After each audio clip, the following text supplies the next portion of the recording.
All right, guys, sorry we started a little late here. Again, I am your host, Jared Moore, and this is Live Wire, the program where we take your questions from the chat. We've already got some questions piling up there in the chat, thanks to TY Pearl. We're going to get to them. But first, let me introduce our guests. Tonight we have Jeff Palmer. He is a Kiowa filmmaker, and he is also an associate professor at the Department of Performing and Media Arts for Cornell University. So, Mr. Palmer, thank you so much for joining us tonight. Thank you for having me.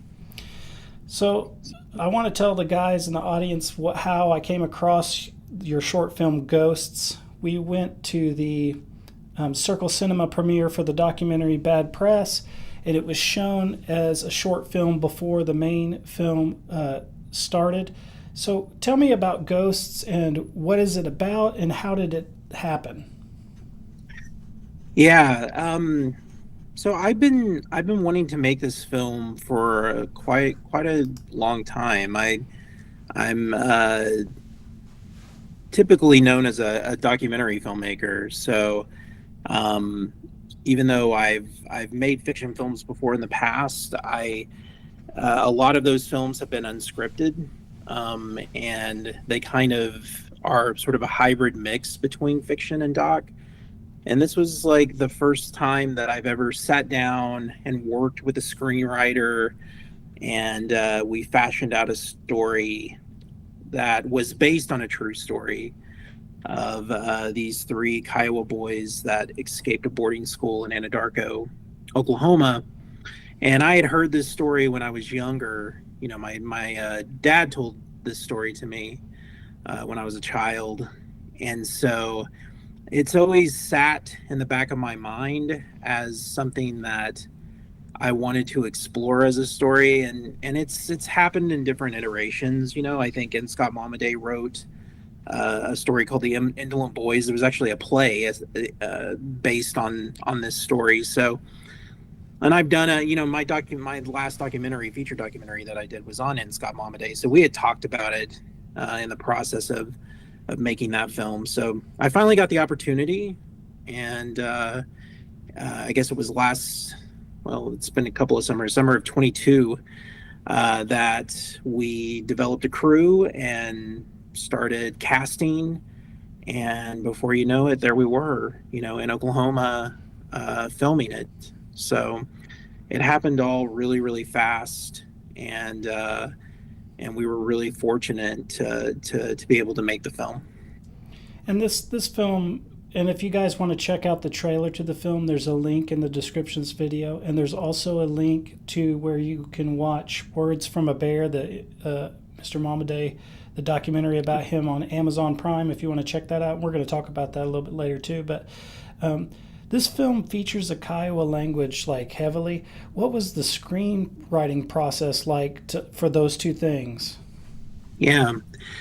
So my screenwriting partner for this film was my colleague here at Cornell, Austin Bunn. He's written a lot of scripts for Hollywood, for television and for feature films. And so when we were working together, I think that we, in the very beginning, wanted to kind of create a story that sort of reached everybody. We wanted to open, the doors to a wider audience of people that could find something within the narrative arc of this particular story.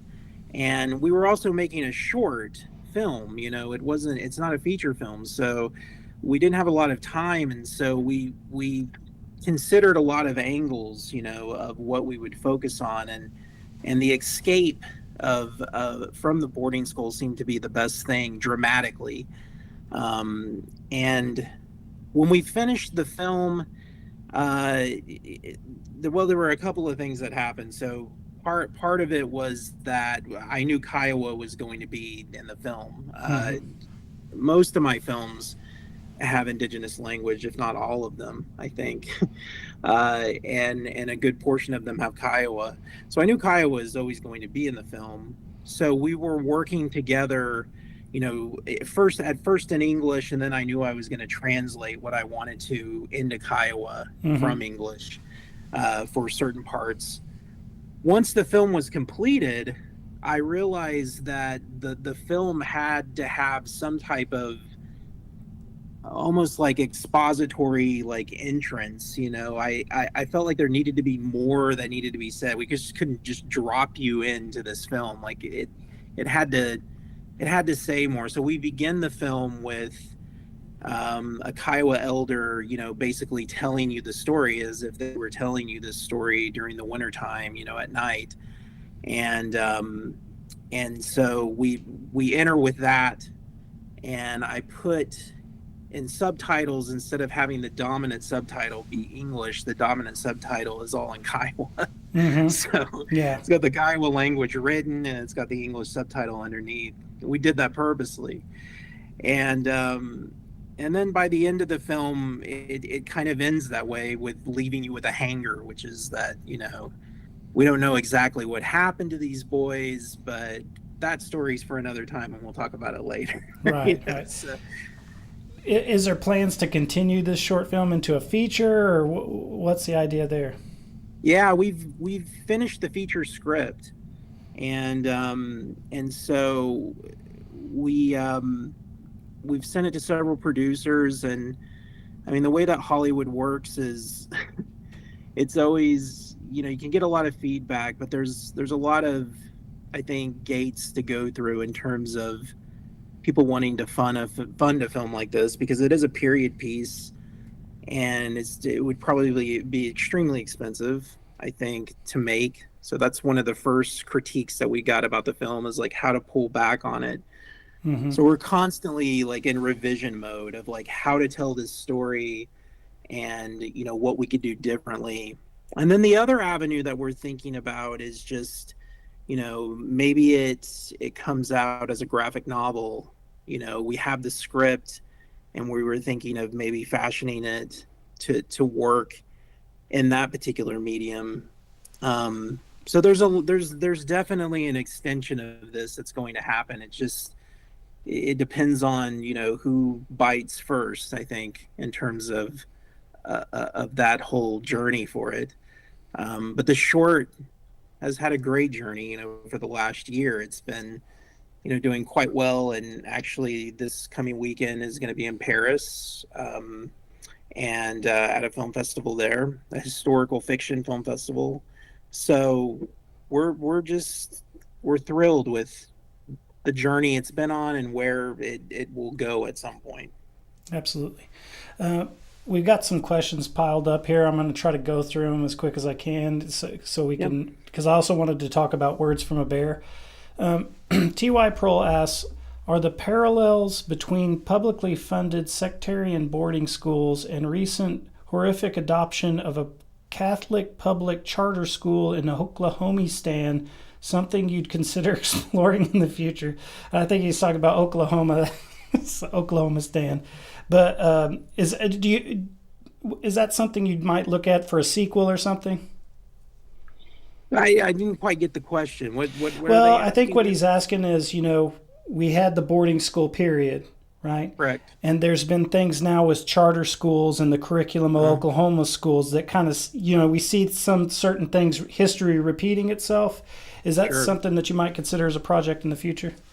Yeah, sure. I mean, I think that, I'm always critiquing Oklahoma for sure, because I've grown up there, and I live in New York now, but it's something that I consistently try to do, is to think about, not only the untold stories in Oklahoma, but critiquing it pretty hard in terms of the things that have not been done well in the state. And so whether that would be a documentary or a fiction piece, sure, it's of interest to me, certainly. All right. Let's see what's the next one. T.Y. Pearl asks, ever consider making a film about the time John Trudell and AIM occupied the offices of Overton James in Oklahomistan to stop Indian Ed program corruption? I don't know the story. I mean, I know a lot about John Trudell. but I don't know that particular story. So that's an untold story I'd like to dig into All right. more, There you for go. sure. You're getting free ideas from our chat today. I Yeah. myself also I'm not familiar with that event, but you have to dig it out. Um, Ty Pro says, "Nice seeing Lane Factor. I see Sonny in him. How did he get cast? Sonny Sampson, that is." So we had a pretty amazing casting call that went out, early in the summer of 2022, and I was actually in Seoul, Korea, when we when we opened up the casting call. And it's there's always something that you kind of think in your mind that nobody really cares about the work that you do, as Right. an artist. You never know who's going to show up, and we immediately started getting inquiries from so many different people, across the state, that were interested in this film and wanted to be a part of it. And really, my dream for the character that I wanted to cast for this film was Lane Factor. I felt like Lane Factor was Charles, and obviously I've been watching Reservation Dogs, as everybody else has been doing. And so I called Lane and talked to his agent, talked to him. He's wonderful. And before I knew it, he was in the film. And once he was in the film, then the floodgates just basically opened and Yeah. everybody started coming in from all Hmm. over. So it was really that kind of domino effect to get everybody in the film. Oh, Ty Pro saying the AIM story is on the Oklahoma Historical Society website, so that's somewhere we could go to check it out. Okay. Um, let's see. I'm trying to see if this is okay. If there were a juried native film festival held in conjunction with the Muskogee Art Market, would you consider making a submission? Sure.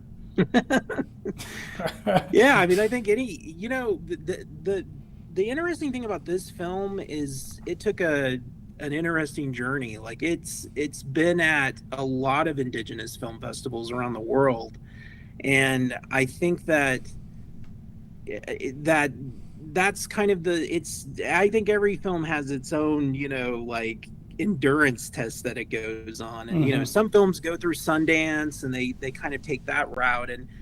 And I think this film had a different trajectory than some of my other films, and it's definitely like, has hit a lot of indigenous film festivals. And yeah, any indigenous film festival in Oklahoma would be fantastic. We screened this at FAM Hmm. back in May, and then like it's sold out 5 times in a row. So Wow. I think like Oklahoma is like the place for it, obviously. So yeah, absolutely. All right. Um, before we go on and start talking about Words from a Bear, Mhm. do you want to give a shout out to like any of your family or maybe the Kiowa language program or anything? Because I know isn't your dad involved with that? Is that right? Yeah, my dad's been a Kiowa linguist for many, many years, taught at the University of Oklahoma, um, and it started the Native language program there in the anthropology department. I think it's in the Native Studies department now, but at that time it was in the anthropology department. And and yeah, just it started out with just a couple of languages, and then just really grew over that many years to include, I don't know how many indigenous languages are there now, but quite a few. And so, and then of course he does work, yeah, with the Kiowa, Native language program in Carnegie. I know it's stretched out into many different areas, and there's many different people that teach it now. And I think it's great. I mean, it's good to hear the language in other places, and that we're still trying to fight to keep it alive because there aren't a lot of fluent speakers, and we have to continue to try to immerse ourselves some way. And so I guess that's part of my job, as a filmmaker, is to make sure that the language is there so that we continue to teach our young folks what that means. So Absolutely. So let's talk about Words from a Bear. sure. What for somebody who doesn't know anything about the documentary, kind of give us an idea of what it's about, and then how did it start? What was the genesis of that project? Okay. So the film is about the writer, the Kiowa writer Scott Momaday, who wrote the Pulitzer Prize winning novel, um, uh, Housemaid of Dawn. I almost forgot that. That he was the first to win the Pulitzer. There's been people that have won the Pulitzer now. At the time that we made the film, he was the first and only. But since then, there have been, thank God, more people, Indigenous folks, that have won the Pulitzer. He wrote that book in 1968 and won the Pulitzer in '69.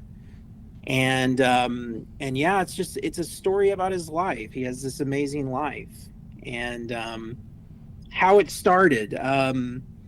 So let me turn my camera off and turn it back on again here. Okay. Sometimes I slow down. I can see myself slowing down. So I had a film at the Sundance Film Festival called Isabel's Garden back in 2015. And it's a Choctaw film. It's about this Choctaw girl who has a garden, basically. It's a very simple film premise. And we took it to Sundance and won an award. And I was introduced to a couple of people there that were working with American Masters at the time. One of them was the executive producer, Michael Cantor, and the other one was Shirley Sneevy, who was working with Vision Maker Media. I think it was called Vision Maker Media at that time. And they both had earlier met together. I mean, these are the things that happen at Sundance. When you're a filmmaker, you don't realize like these meetings are going on, behind your back. And they were talking and saying, well, who's the next person that needs to be on American Masters? Like, we need an Indigenous person, and they've always needed that. It's been on air for however many years, decades, and they haven't had very many subjects. So they were having that conversation, and they decided that Scott Momaday should be the person. And then they kind of put two and two together with me being there as a potential person to actually direct that film. And so a few months later, Michael Cantor gave me a call from American Masters and said, "Do you want to do this?" And I thought he was kidding. I was like, and it is one of those things where it's like, are you serious? And he said, no, write up what you want to do, throw everything in there, throw everything in the budget that you want, and we'll get back to you and tell you if this is like, something that looks promising to us. So I did my first like real proposal, for that film. And I didn't know what I was getting into. It's like, you kind of get into those situations and you run with them. And I didn't know it was going to be on national television, or that, the money that was involved in it and all of these different things that, because I was making films for nothing. Right. So once we got to that point where reality kind of smacked me in the face, I was like, oh my God, like this is the real deal. Like, I've got to really be a filmmaker. Right. And I've got to tell this man's story, who I have so much respect and reverence for. And so if there was any film that was made for me, for me to do at that moment in my career, it was that film. And so it really, the stars aligned. And before I knew it, I was in Scott Momaday's living room talking with him about what he wanted to do. And it just blew up from there. It was a 3-year journey. There were a lot of ups and downs. And I learned a hell of a lot on that film. and it ended up premiering at the Sundance Film Festival in 2019, and just when it went on a journey that I can't believe still, Mm-hmm. and it kind of changed my life, and I think it changed Scott's life, and so and we became really, really close friends, after the making of that film. But I think if you watch that film and you watch other American Masters films, it's very, very different from anything American Masters has ever Yeah. done. Yeah. And so that's what I wanted. I wanted to sort of push against the boundaries of that very sort of conservative series. And I think we did that, and in a lot of ways changed the direction maybe of where American Masters is today. So it was a great project and really, really fun to work on. Great. And it was nominated for an Emmy. So for that season, and won a lot of awards, and it's one of those films that you dream about getting, in your lifetime, and they don't come along very much. So I was really fortunate to get that opportunity. Yeah, for sure. And I want to remind you guys too, the link to that on Amazon Prime is in the description of this video. So if you want to check it out, go there. And then is it still in circulation on PBS? Is this something where somebody might catch it on PBS somewhere? Do you know? I think that they do repeats. If you go to American Masters on PBS website, you can find it, and there's excerpts on American Masters website for it. They have a lot of sort of interactive stuff that they've placed with the film on their website, and every once in a while it pops up in one of the regions, especially in November, during Native American Heritage Month. Yeah. And so it's still out there. It's still doing its thing. Oh yeah, for sure. Very happy about. So we had a couple of questions here pop up. T.Y. Pearl asks, ever read Jubilee City by Joe Ando? No. No. So he's asking, have you ever considered an adaptation of that? I haven't read that either, T.Y. Pearl, so send me a link or something. I'll check it out. I want to thank you for being on the program today. It's been great. What's next for Jeff Palmer? Well, I just got tenure here at Cornell, which is like a big deal at any institution, but especially at an Ivy League school. So you're not an associate professor anymore. You're the full deal. No, I went from assistant to associate. Oh, okay. So now I am an associate. All right. Which is good. I'm just going to correct what I said if I said something wrong at the start. No. Yeah, I mean, the next step is being a full, but I'm taking the next 5 to 6 years and working on a multitude of projects. Certainly Ghosts is one project that feels like it's going to go somewhere, but I have other projects in the mix with documentaries, and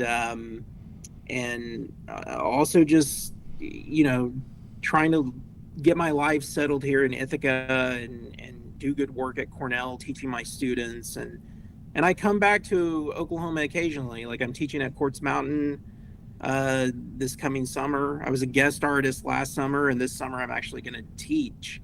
So I'm excited about all the things that are coming up in the future, and things have been really, really good. So I'm happy. That ties into another question we have pop up here. Ben Belcher asks, does Mr. Palmer do any speaking engagements in which he talks to young, inspiring filmmakers? All the time. Yeah, I mean that's the work I do.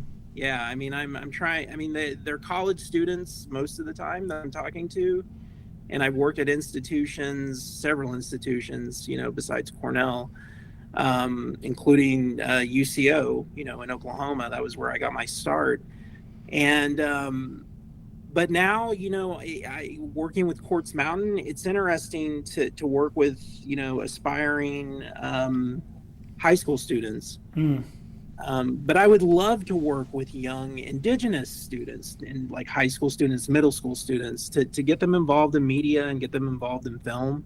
And sure, I do those types of speaking engagements when I can. and I don't do it as often as I probably should. So I would love to get back to Oklahoma and do those more. We have Meredith Johnson here says, "Hi, Jeff." And for you guys out there, Meredith is also my wife. That's kind of the behind the scenes inside baseball is she had Jeff's contact information. So that's how I was able to contact him and to ask him to come on the show. So more information than you guys deserve or need. T.Y. Pearl asks, ever consider a film about Carrie Dickerson, the Sun Belt Alliance, and the Black Fox nuclear power plant protest that many Indians, including Wes Studi, participated in? No, but I need this person. Yeah, yeah. Do you want me to? Yeah, like T.Y. Pearl, you need to email me, and then I'll email you Jeff's contact information, Yes. and you can give him all of this stuff, and he will start pumping those films out one after another, blockbusters. So, Yeah. because T.Y. Pearl is one of my regular guests. He's a great person. I don't know if he's a he, she, or what. We never did get your pronouns there, T.Y. Pearl. So if you want to pop them into the chat, I don't know if I saw that last time because I was asking you about that. So contains multitudes. Absolutely. Yes, that's a good reference drop, T.Y. So we're getting close to the end of the program here. Is there anything that maybe about either ghosts or words from a bear that you think is important to mention that we didn't talk about? I think that both of the films are important in the sense that they're really a part of this. I don't really like to call it a resurgence, but it really is this moment.